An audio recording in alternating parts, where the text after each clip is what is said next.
कैसे हैं सभी लोग। आई होप कि सभी लोग बहुत ही अच्छे होंगे और घर पर बैठकर सेल्फ स्टडी कर रहे होंगे और करना भी चाहिए, क्योंकि ये आपका लॉकडाउन के बाद जब क्लास ओपन होगा तो ये सेल्फ स्टडी आपको बहुत काम आएगा।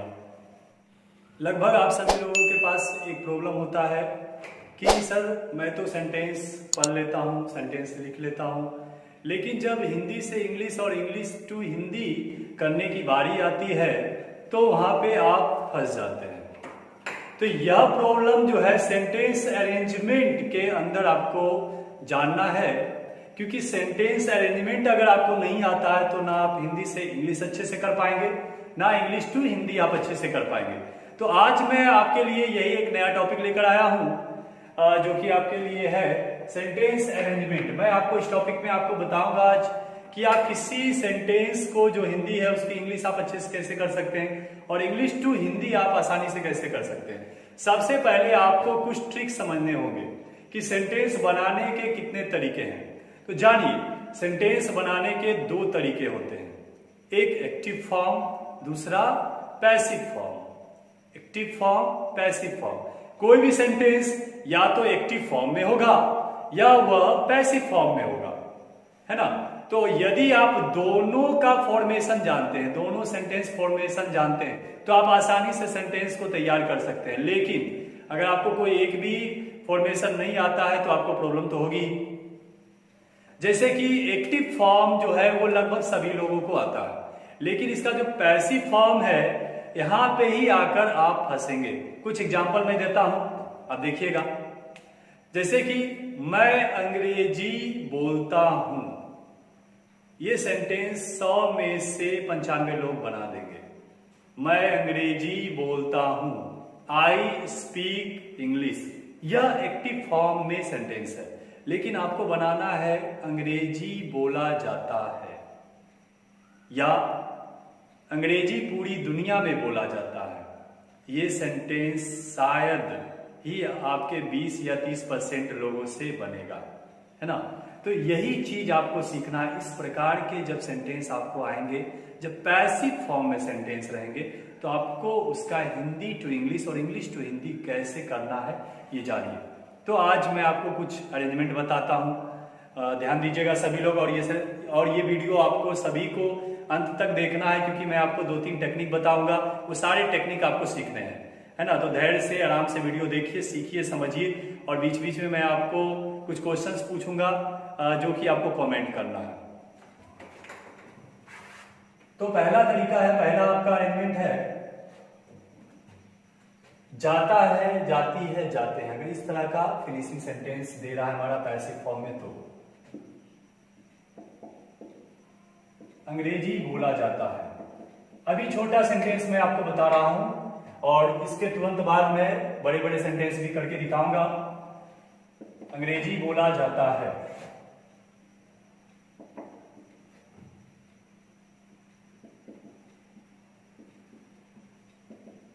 भोजन पकाया जाता है,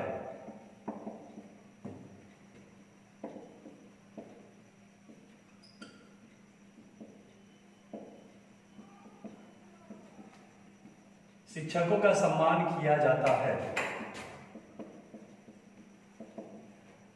इस प्रकार के सेंटेंस से आप इन वाक्यों को आसानी से कैसे हिंदी टू इंग्लिश ट्रांसलेट कर सकते हैं, तो मैं आपको ये सिखाऊंगा आज। तो जब आपका सेंटेंस के अंत में हो जाता है, जाती है, जाते हैं, जाता है, जाती है, जाते हैं।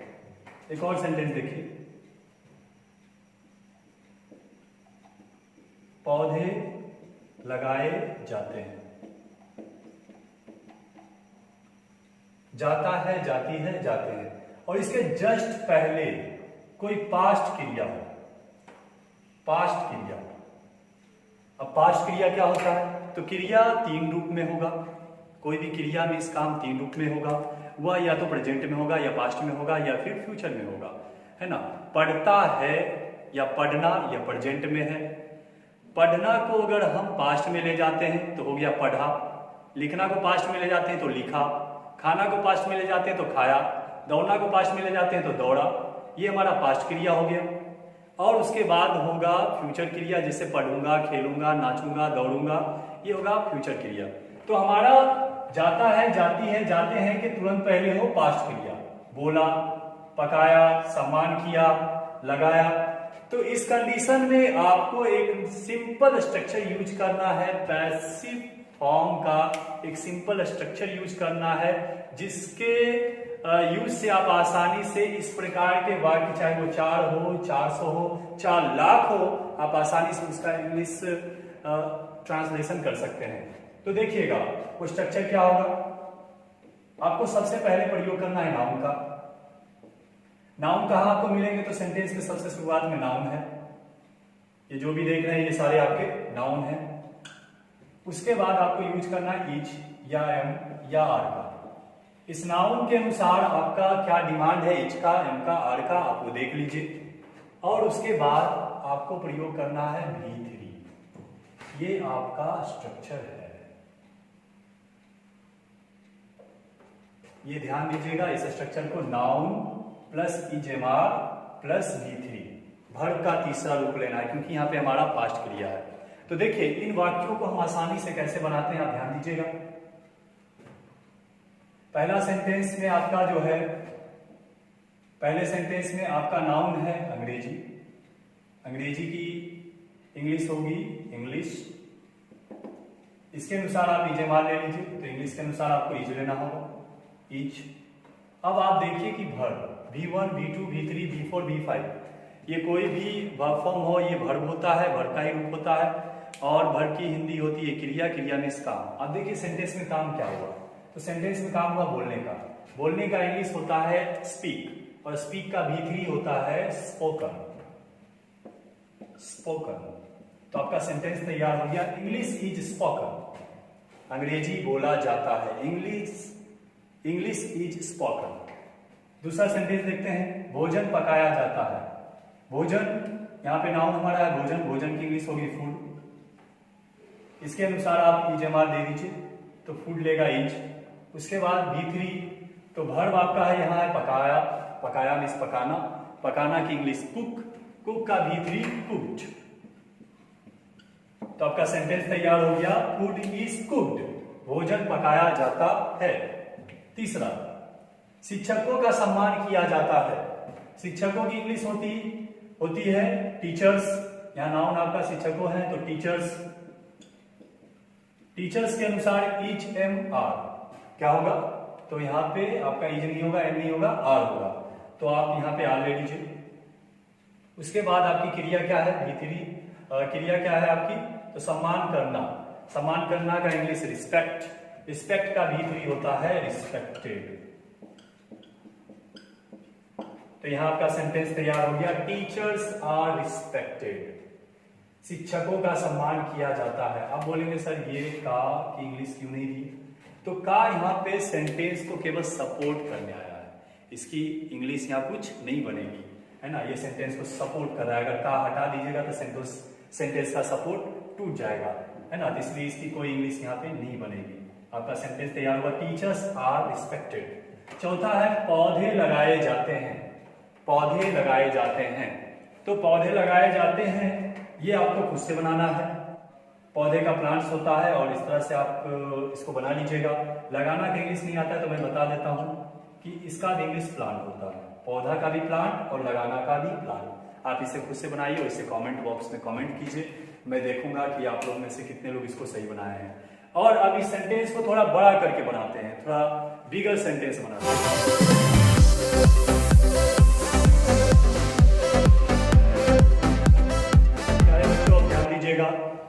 अब देखिए आपका सेंटेंस थोड़ा बिगड़ हो गया। पहले था अंग्रेजी बोला जाता है, अभी है अंग्रेजी पूरी दुनिया में बोला जाता है। पहले था शिक्षकों का सम्मान किया जाता है, अभी है शिक्षकों का सभी जगह सम्मान किया जाता है। तो सेंटेंस हमारा थोड़ा बिगड़ हो गया। ध्यान रखिएगा, जब सेंटेंस के अंत में जाता है, जाती है,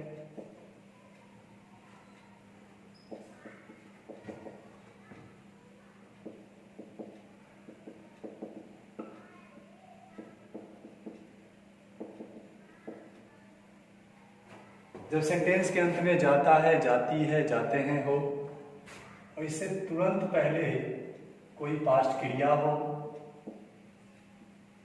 तो इन सभी का आपको इंग्लिश बनाना होगा is M R plus V3 से, is M R plus V3 से।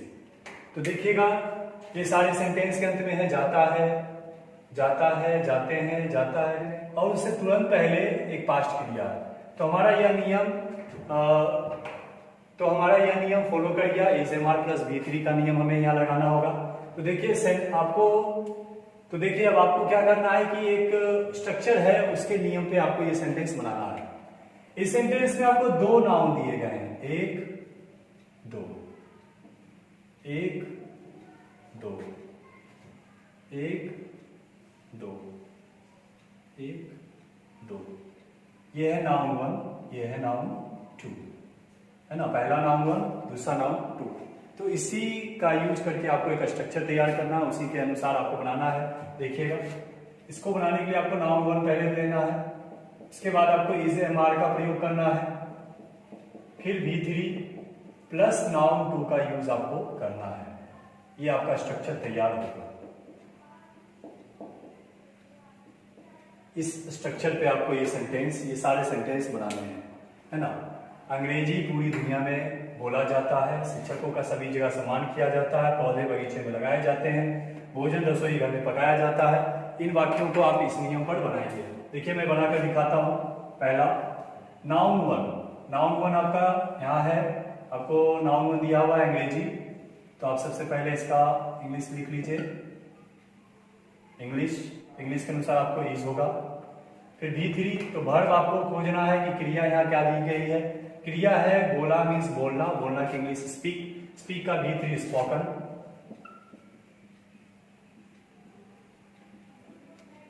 अब आपको देखना है कि नाउन 2 क्या है ना। तो नाउन 2 आपका है पूरी दुनिया में, ये आपका पूरा नाउन है, पूरी दुनिया में। तो इसकी इंग्लिश होती है ऑल ओवर द वर्ल्ड। तो देखिए आपका सेंटेंस तैयार क्या हो गया, English is spoken all over the world, English is spoken all over the world. English अंग्रेजी पूरी दुनिया में बोला जाता है ना। अब देखिए दूसरा सेंटेंस है शिक्षकों का सभी जगह सम्मान किया जाता है। तो ये आपका नाउन 1 है, शिक्षकों की इंग्लिश होगी टीचर्स। टीचर्स के अनुसार आपको लेना है आर, इजेमाल में आर लेना है। फिर सम्मान किया मतलब सम्मान करना की इंग्लिश रिस्पेक्ट का V3 रिस्पेक्टेड। नाउन 2 है आपका सभी जगह का इंग्लिश होगा एवरीवेयर। तो आपका सेंटेंस तैयार होगा टीचर्स आर रिस्पेक्टेड एवरीवेयर। शिक्षकों का सभी जगह सम्मान किया जाता है। सभी जगह यह कंप्लीट रूप से नाउन नहीं है, लेकिन यह नाउन का ही एक रूप है। जगह स्थान यह नाउन के ही अंदर आता है ना। तो हम इसे नाउन के रूप में यूज करेंगे यहाँ। नेक्स्ट आइए, पौधे बगीचे में लगाए जाते हैं। तो पौधे हमारा नाउन 1 है, पौधे का इंग्लिश होता है प्लांट्स। प्लांट्स के अनुसार आपको इजेमाल लेना है, तो यहाँ होगा आर। और उसके बाद आपको देखना है वर्ब है लगाना की इंग्लिश मैंने बताया था प्लांट, इसकी भी इंग्लिश होती है प्लांट। और प्लांट का V3 होगा प्लांटेड। अब नाउन 2 है बगीचे में का इंग्लिश होगा इन द गार्डन।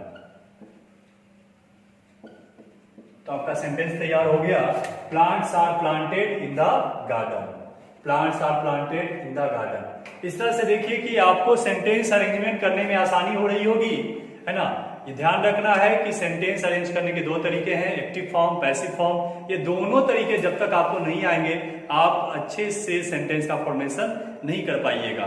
आप हिंदी से इंग्लिश भी कर सकते हैं इस नियम पर, और इंग्लिश टू हिंदी भी कर सकते हैं।